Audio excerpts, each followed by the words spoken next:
Hello hi welcome back to my channel. ಇವತ್ತು ನಾನು form ಕೋಳಿ ಯಾವ ಥರ ಚಿಕನ್ ಸಾಂಬಾರು ಮಾಡೋದು ಅಂತ ಹೇಳ್ಕೊಡ್ತಾ ಇದ್ದೀನಿ. ನಾನು ಹೇಳ್ಕೊಟ್ಟಿರೋ ಮೆಥಡಲ್ಲೇ ಮಾಡಿ ನಿಜವಾಗ್ಲೂ ತುಂಬ ಚೆನ್ನಾಗಿ ಬರುತ್ತೆ. ಇವಾಗ ಯಾವ ರೀತಿ ಮಾಡೋದು ಅಂತ ನೋಡ್ಕೊಂಬರೋಣ. ಸ್ವಲ್ಪ ಕೊಬ್ಬರಿ ಎಣ್ಣೆನ ಹಾಕಿ ಒಂದು 1/2 ಟೇಬಲ್ ಸ್ಪೂನಷ್ಟು ಸಾಸಿವೆ, ಕರಿಬೇವಿನ ಸೊಪ್ಪು, 2 ಮೆಣಸಿನ್ಕಾಯಿ, 1 ಈರುಳ್ಳಿನ ಸಣ್ಣದಾಗಿ ಹಚ್ಕೊಂಡು ಹಾಕೋತಾ ಇದ್ದೀನಿ. ಈರುಳ್ಳಿನ ಹಸಿ ವಾಸನೆ ಹೋಗೋವರೆಗೂ ನೀಟಾಗಿ ಫ್ರೈ ಮಾಡ್ಕೊಬೇಕು ಈ ರೀತಿ. ನೆಕ್ಸ್ಟು ಉಪ್ಪು ಹಾಕೋತಾ ಇದ್ದೀನಿ. ಉಪ್ಪು ಹಾಕೋಬಿಟ್ಟು ನಾನಿಲ್ಲಿ ಫಾರಂ ಕೋಳಿನ ನೀಟಾಗಿ ತೊಳೆದು ನೀರೆಲ್ಲ ತೆಗೆದು ಇಟ್ಕೊಂಡಿದ್ದೀನಿ. ಎಣ್ಣೆನ ಸ್ವಲ್ಪ ಕಡಿಮೆನೇ ಹಾಕಿದ್ದೀನಿ, ಯಾಕಂದರೆ ಈ ಕೋಳಿಲಿ ತುಂಬ ಕೊಬ್ಬಿನಂಶ ಇತ್ತು. ಇದರಲ್ಲೇ ಎಣ್ಣೆ ಬಿಟ್ಕೊಳ್ಳುತ್ತೆ, ಅಷ್ಟು ಚೆನ್ನಾಗಿ ಎಣ್ಣೆ ಬಿಟ್ಕೊಳ್ಳುತ್ತೆ. ಇದಕ್ಕೆ ಜಾಸ್ತಿ ಎಣ್ಣೆ ಹಾಕಿದ್ರೆ ತಿನ್ನೋದಕ್ಕಾಗಲ್ಲ. ಚಿಕನ್ ಬೇಯಬೇಕಾದ್ರೇ ಸ್ವಲ್ಪ ಅರಿಶಿನ ಹಾಕ್ಕೊಬೇಕು, ಹಸಿ ವಾಸನೆ ಎಲ್ಲ ಹೋಗುತ್ತೆ. ಇದು ಆ್ಯಂಟಿಸೆಪ್ಟಿಕ್ಕು, ಯಾವುದೇ ಕೀಟಾಣುಗಳಿದ್ರೂ ಕೂಡ ಹೋಗುತ್ತೆ ಅಂತ ಹೇಳಿ ನೀಟಾಗಿ ಇದನ್ನ ಇವಾಗ ನಾನು ಬೇಯೋದಕ್ಕೆ ಬಿಡ್ತೀನಿ. ಚಿಕನ್ ಬೇಯೋದಕ್ಕೆ ಯಾವುದೇ ರೀತಿ ನೀರು ಹಾಕ್ತಾ ಇಲ್ಲ, ಚಿಕನಲ್ಲೇ ನೀರು ಬಿಟ್ಕೊಳ್ಳುತ್ತೆ. ನೀರೆಲ್ಲ ಸೀದು ಎಣ್ಣೆ ಬಿಟ್ಕೊಳ್ಳೋವರೆಗೂ ಬೇಯಿಸ್ಕೊಬೇಕು. ನಾನಿಲ್ಲಿ ಇದಕ್ಕೆ ಮಸಾಲೆಗೆ ರೆಡಿ ಮಾಡ್ಕೊತಾ ಇದ್ದೀನಿ. ಸ್ವಲ್ಪ ಕೊಬ್ಬರಿ ಎಣ್ಣೆನ ಹಾಕಿ 2 ಟೇಬಲ್ ಸ್ಪೂನಷ್ಟು ಧನಿಯಾ ಹಾಕಿ 6ರಿಂದ 7 ಬ್ಯಾಡಗೆ ಮೆಣಸಿನ್ಕಾಯಿ ಹಾಕೋತಾ ಇದ್ದೀನಿ. 1/2 ಟೇಬಲ್ ಸ್ಪೂನಷ್ಟು ಕರಿಮೆಣಸು, 4ರಿಂದ 5 ಲವಂಗ, 2 ಪೀಸ್ ಚಕ್ಕೆ, 1.5 ಗೆಡ್ಡೆಯಷ್ಟು ಬೆಳ್ಳುಳ್ಳಿ, 2 ಇಂಚಷ್ಟು ಶುಂಠಿ, 5 ಹಸಿರು ಮೆಣಸಿನ್ಕಾಯಿನ ಹಾಕ್ಕೊಂಡು ನೀಟಾಗಿ ಫ್ರೈ ಮಾಡ್ಕೊತೀನಿ.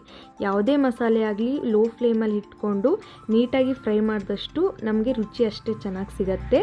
4 ಏಲಕ್ಕಿನ ಹಾಕ್ಕೊಂಡು 1 ಟೇಬಲ್ ಸ್ಪೂನಷ್ಟು ಜೀರಿಗೆನ ಹಾಕ್ಕೊತಾ ಇದ್ದೀನಿ. ನೀಟಾಗಿ ಫ್ರೈ ಮಾಡಿ ಇವಾಗ ಇದಕ್ಕೆ ನಾನು 5ರಿಂದ 6 ಗೋಡಂಬಿನ ಹಾಕ್ಕೊತಾ ಇದ್ದೀನಿ. 2 ಟೊಮ್ಯಾಟೊನ ಕಟ್ ಮಾಡಿ ಹಾಕ್ಕೊತಾ ಇದ್ದೀನಿ. ಟೊಮ್ಯಾಟೊ ಹಾಕಿದ್ಮೇಲೂ ಕೂಡ ನೀಟಾಗಿ ಫ್ರೈ ಮಾಡ್ಕೊಳ್ಳಿ. ಟೊಮ್ಯಾಟೊ ಸಾಫ್ಟ್ ಆಗೋವರೆಗೂ ಕೂಡ ಫ್ರೈ ಮಾಡ್ಕೊಬೇಕು. ಈಗ ಟೊಮ್ಯಾಟೊ ಸಾಫ್ಟ್ ಆಗಿದೆ. ಇವಾಗ ಇದಕ್ಕೆ ನಾನು ಕೊತ್ತಂಬರಿ ಸೊಪ್ಪು ಹಾಗೆ ಪುದೀನ ಸೊಪ್ಪನ್ನ 1-2 ಟೇಬಲ್ ಸ್ಪೂನಷ್ಟು ಹಾಕ್ಕೊತಾ ಇದ್ದೀನಿ. ಪುದೀನ ಸ್ವಲ್ಪ ಕಡಿಮೆನ ಹಾಕ್ಕೊತಾ ಇದ್ದೀನಿ. ಇದು ಸ್ವಲ್ಪ ತಣ್ಣಗಾದ್ಮೇಲೆ ರುಬ್ಕೊಳ್ಳೋದಕ್ಕೆ 1 ಈರುಳ್ಳಿನ ಕೂಡ ಸುಟ್ಕೊಂಡು ಹಾಕ್ಕೊತಾ ಇದ್ದೀನಿ. ನೋಡಿ, ಇಲ್ಲಿ ಆಲ್ರೆಡಿ ಒಗ್ಗರಣೆದು ಬೆಂದಿದೆ. ಇವಾಗ ನಾವು ಇದನ್ನು ರುಬ್ಕೊಂಡು ಹಾಕ್ಕೊತಾ ಇದ್ದೀನಿ. ನಾವು ಆಲ್ರೆಡಿ ಹುರ್ಕೊಂಡಿದ್ವಲ್ಲ ಅದನ್ನೆಲ್ಲ ರುಬ್ಕೊಂಡು ಹಾಕ್ಕೊತಾ ಇದ್ದೀನಿ. ಗಟ್ಟಿಗೆ ಹಾಕಿದ್ರೆ ಅಷ್ಟು ಚೆನ್ನಾಗಿರಲ್ಲ ಅಂತ ಹೇಳಿ ನೀರು ಮಿಕ್ಸ್ ಮಾಡ್ಕೊಂಡು ಹಾಕ್ಕೊತಾ ಇದ್ದೀನಿ. ನೀಟಾಗಿ ಇದನ್ನು ತಿರುಕೊಳ್ಳೋಣ. ಕನ್ಸಿಸ್ಟೆನ್ಸಿ ನೋಡಿ ನೀರು ಹಾಕ್ಕೊಳ್ಳಿ. ಗಟ್ಟಿಗೆ ಬೇಕು ಅಂದರೆ ಸ್ವಲ್ಪ ನೀರು ಕಡಿಮೆ ಮಾಡ್ಕೊಳ್ಳಿ, ಇಲ್ಲ ತೆಳುವಾಗಿದ್ದರೆ ಇಷ್ಟ ಅಂತ ಹೇಳಿದ್ರೆ ಇನ್ನೊಂದು ಸ್ವಲ್ಪ ನೀರನ್ನ ಆ್ಯಡ್ ಮಾಡ್ಕೊಳ್ಳಿ. ಯಾವುದೇ ಸಾಂಬಾರು ಹಾಗೆ ಅಡುಗೆ ಮಾಡಿದ್ರೂ ಕೂಡ ಡೈರೆಕ್ಟಾಗಿ ಕಾಯಿನ ಆಡಿಸಿ ಉಯ್ಯೋದಿಲ್ಲ. ಯಾವಾಗಲೂ ಹಾಲನ್ನ ತೆಗೆದು ಹಾಕ್ಕೊತೀನಿ. ಹಾಲನ್ನ ತೆಗೆದು ಹಾಕ್ಕೊಂಡ್ರೆ ಸಾಂಬಾರು ತುಂಬಾ ರುಚಿಯಾಗಿ ಬರುತ್ತೆ. ನಾನಿಲ್ಲಿ ಅರ್ಧ ಹೋಳಷ್ಟು ಕಾಯಿನ ರುಬ್ಬಿ ಅದ್ರ ಹಾಲನ್ನ ತೆಗೆದು ಹಾಕ್ಕೊತಾ ಇದ್ದೀನಿ. ಇವಾಗ ನೀಟಾಗಿ ಮಿಕ್ಸ್ ಮಾಡ್ಕೊಳ್ಳೋಣ. ನೀಟಾಗಿ ಮಿಕ್ಸ್ ಮಾಡಿ ಇದನ್ನು ಬೇಯೋದಕ್ಕೆ ಬಿಡೋಣ. ನೀವೇನಾದರೂ ವಿಷಲ್ ಹೊಡಿಸ್ಬೇಕು ಅಂದರೆ ಒಂದು 5ರಿಂದ 6 ವಿಷಲ್ ತೊಗೊಳ್ಳಿ, ಸಾಕಾಗತ್ತೆ. ನೋಡಿ, ಎಲ್ಲ ನೀಟಾಗಿ ಬೆಂದಿದೆ. ನಾನಿವಾಗ ಇದನ್ನು ಒಂದು ಪ್ಲೇಟಿಗೆ ಸರ್ವ್ ಮಾಡ್ಕೊತೀನಿ. ನೋಡಿ, ಸಾಂಬಾರು ಈ ರೀತಿ ರೆಡಿಯಾಗಿದೆ. ಪೀಸ್ ಎಲ್ಲ ತುಂಬ ಚೆನ್ನಾಗಿ ಬೆಂದಿದೆ. ಸಾಂಬಾರು ಕೂಡ ಕನ್ಸಿಸ್ಟೆನ್ಸಿ ಪರ್ಫೆಕ್ಟ್ ಆಗಿದೆ. ನಾನು ಆಲ್ರೆಡಿ ಹೇಳಿದ್ದೆ ಎಣ್ಣೆ ಕಡಿಮೆ ಹಾಕ್ಕೊಬೇಕು, ಇದು ಜಾಸ್ತಿ ಕೊಬ್ಬಿನಂಶ ಇದೆ ಅಂತ. ನೋಡಿ ಎಷ್ಟೊಂದು ಎಣ್ಣೆ ಬಿಟ್ಕೊಂಡಿದೆ ಸಾಂಬಾರಲ್ಲಿ ಆಲ್ರೆಡಿ. ಸಾಂಬಾರಂತೂ ತುಂಬ ಚೆನ್ನಾಗಿ ಬಂದಿತ್ತು.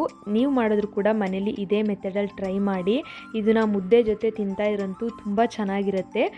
ನೋಡಿ, ಪೀಸು ಕೂಡ ಅಷ್ಟೇ ಪರ್ಫೆಕ್ಟಾಗಿ ಬೆಂದಿದೆ. ಪೀಸು ಕೂಡ ಒಂದು 5 ವಿಷಲ್ ಹಾಕಿಸ್ಕೊಂಡ್ರೆ ಸಾಕು, ಇಷ್ಟು ಪರ್ಫೆಕ್ಟಾಗಿ ಆಗುತ್ತೆ. ನಾನು ಕೂಡ ಟೇಸ್ಟ್ ಮಾಡಿ ನೋಡಿದೆ. ಸಾಂಬಾರಂತೂ ತುಂಬ ರುಚಿಯಾಗಿ ಬಂದಿತ್ತು. ಮಾಡಿರೋಂಥ ರೆಸಿಪಿ ನಿಮ್ಗೆಲ್ರಿಗೂ ಇಷ್ಟ ಆಗಿದೆ ಅಂತ ಅಂದ್ಕೊತೀನಿ.